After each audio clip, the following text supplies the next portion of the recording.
सम्मानित मंच, मेरे प्यारे कर्मठ कार्यकर्ता साथियों, माताओं, बहनों,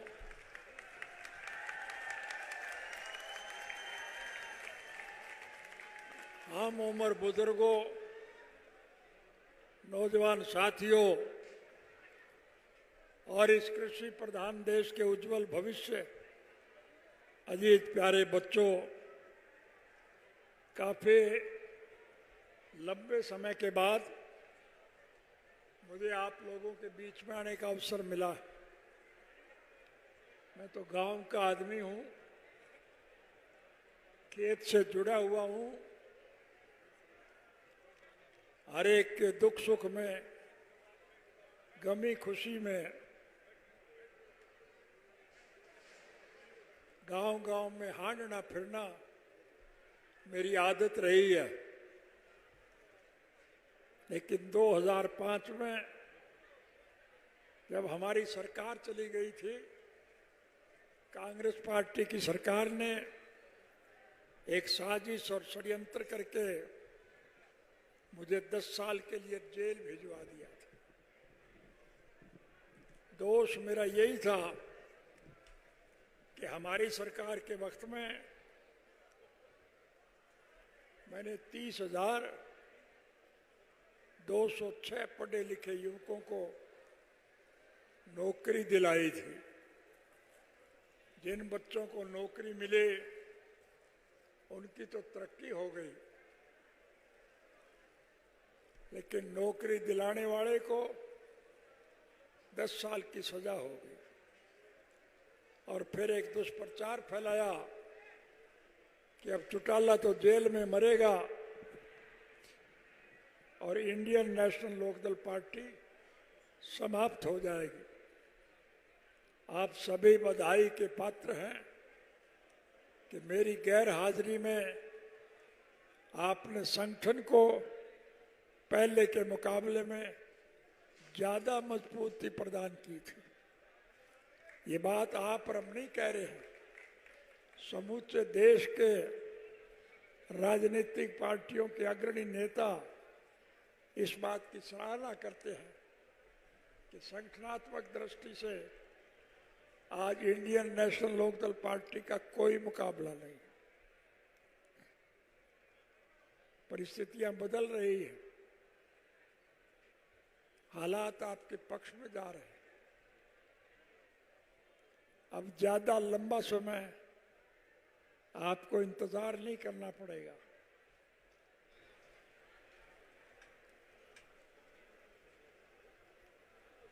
इस देश में जो लोग रास्ता भटक गए थे, गुमराह हो गए थे, बहका लिए गए थे, या जो सत्ता का सुख भोगने के लिए विभिन्न राजनीतिक पार्टियों को छोड़कर सत्ता पक्ष में चले गए थे, आज वो पछता रहे हैं। आज वो पुनः आपके साथ जुड़ना चाहते हैं। हमारा किसी से कोई द्वेष नहीं है, हमारा किसी से कोई विरोध नहीं है। मैं आप सबसे निवेदन करूंगा कि उन पिछड़े हुए लोगों को मना लें, पुचकार लें और उन्हें साथ मिला लें, ताकि हम चौधरी देवीलाल जी के स्वप्नों को साकार कर सकें। चौधरी देवीलाल जी जन्म से लेकर के आखिरी सांस तक इस देश के आम नागरिक की मूलभूत जरूरियात पूरी करने के लिए निरंतर संघर्ष में जूझते रहे। प्रजातांत्रिक प्रणाली में जनता के सहयोग और समर्थन से सरकारें बनती हैं और चुनी हुई सरकार की जिम्मेवारी होती है कि वो जनहित की भलाई के लिए लोगों का सहयोग और समर्थन करे। हरियाणा प्रदेश के मौजूदा मुख्यमंत्री ने मुख्यमंत्री का पदभार संभालने के बाद एक घोषणा की थी कि हरियाणा में जिस किसी भाई को किसी प्रकार की कोई तकलीफ हो तो चंडीगढ़ मेरी कोठी पर आए, मैं उसकी हर मुश्किल को हल करूंगा, उन्हें ज़्यादा से ज़्यादा सुविधा प्रदान करूंगा। मैंने ये बात नोट कर ली। मुझे एक दफा चंडीगढ़ जाने का अवसर मिला। और चंडीगढ़ में मैं अपने किसी मित्र से मिलने के लिए जा रहा था। जिस सड़क से मैं जा रहा था उसी सड़क पर मुख्यमंत्री निवास भी था।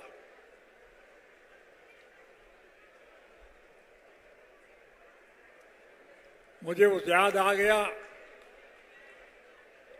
और मैंने सरकार बनने के बाद पहली कलम से एक घोषणा की कि अब आपको सरकार के पास नहीं जाना पड़ेगा, बल्कि सरकार आपके पास आएगी।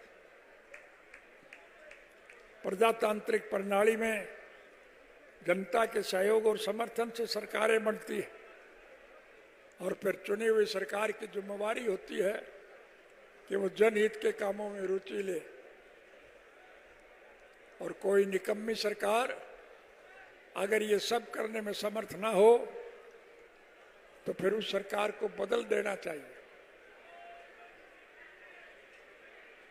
आपके सहयोग और समर्थन से जब हमारी सरकार बनी तो मैंने पहली कलम से एक फैसला लिया कि अब लोगों को सरकार के पास नहीं जाना पड़ेगा, बल्कि सरकार स्वयं आपके पास आएगी। और हमने एक कानून बनाया कि अब लोगों को अगर कोई कठिनाई होगी तो लोग सरकार के पास नहीं, लोगों के पास जाएंगे और लोगों की शिकायतें दूर करेंगे। ये मेरे कहने की आवश्यकता नहीं, आप समूचे देश के लोग बैठे। मुख्यमंत्री का पदभार संभालने के बाद मैं जब भी किसी गांव में जाता था, सरकार आपके द्वार कार्यक्रम के तहत गांव के लोगों की दिक्कत और कठिनाइयों को दूर करता था। आप सारे लोग बैठे हैं, क्या आपके गांव में मैं आया था कि नहीं आया था? और आपने जो मांग रखे वो सारी आपकी मानी गई कि नहीं मानी गई?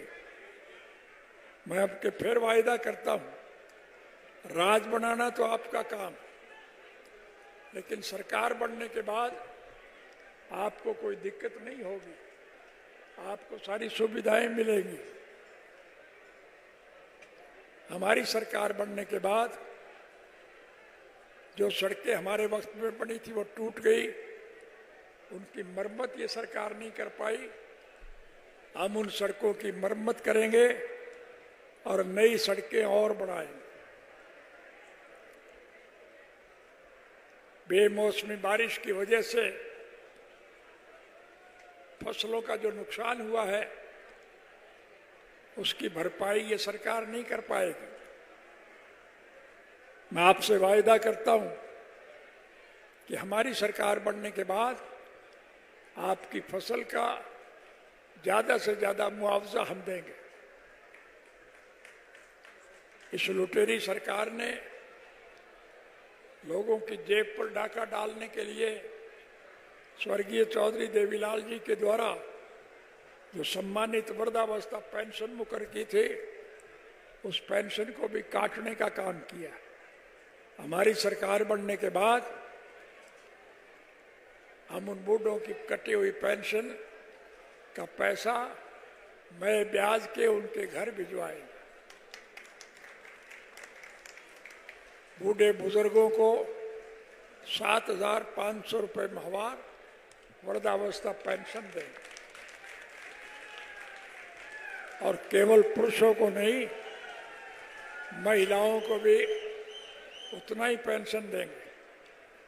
यानी हर घर में बूढ़े और बुढ़िया को 7,500 रुपया की बजाय 15,000 रुपया महीना आएगा।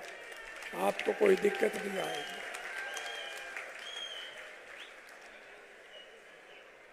आजकल महिलाओं को दिक्कत आती है खाना बनाने के लिए। रसोई घर में गैस के सिलेंडर रोज महंगे हो रहे हैं। हमारी सरकार बनने के बाद हर घर में हर महीने 1 सिलेंडर और 1100 रुपये मुफ्त भिजवाने का काम करें।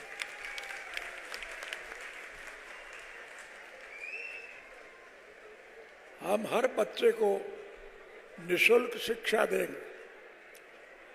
पढ़ने वाला बच्चा अगर पढ़ाई के दौरान बीमार हो जाए तो उसका मुफ्त इलाज करवाएंगे। उस बच्चे के माँ बाप ने अगर किसी मजबूरी में वोट चाहे कहीं भी दिया हो, हम इसमें वोट की राजनीति का दखल नहीं मानेंगे। हम हर बच्चे को नौकरी देंगे और जब तक उन बच्चों को नौकरी नहीं मिलेगी उन्हें हर महीने 21,000 रुपये बेरोजगारी भत्ता देंगे ताकि उन्हें कोई दिक्कत ना आए। हमारी सरकार बनने के बाद स्कूलों की जो इमारतें गिर गई है हम उनकी मरम्मत कराएंगे। स्कूलों में मास्टर भिजवाएंगे। अस्पतालों में जो डॉक्टर और दवाइयों की कमी है, हमारी सरकार बनने के बाद हम डॉक्टर और दवाइयों का प्रबंध मुफ्त करने का काम करें। हमारी सरकार बनने के बाद हम अनेक प्रकार की सहूलियात आपको देंगे। इसलिए आपसे निवेदन करने आया हूं कि आप सब मिल करके इन सारी बातों पर काम करना शुरू करें। आपको कुछ करने की जरूरत नहीं। जब भी मौका मिले आप ऐनक के निशान के आगे का बटन दबा दिया करें, फिर सरकार आपकी बनेगी और आपको 2024 का इंतजार नहीं करना पड़ेगा। आपकी जब सरकार बनेगी तो हम आपको सारी सुविधाएं प्रदान करें। आपको कोई दिक्कत नहीं आएगी। इसलिए मैं कोई लंबा चौड़ा भाषण नहीं देना चाहूँगा।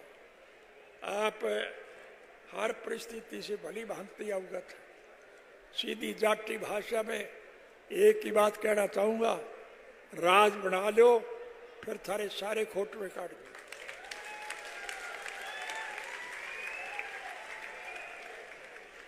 आपको मेरे कहे पर यकीन है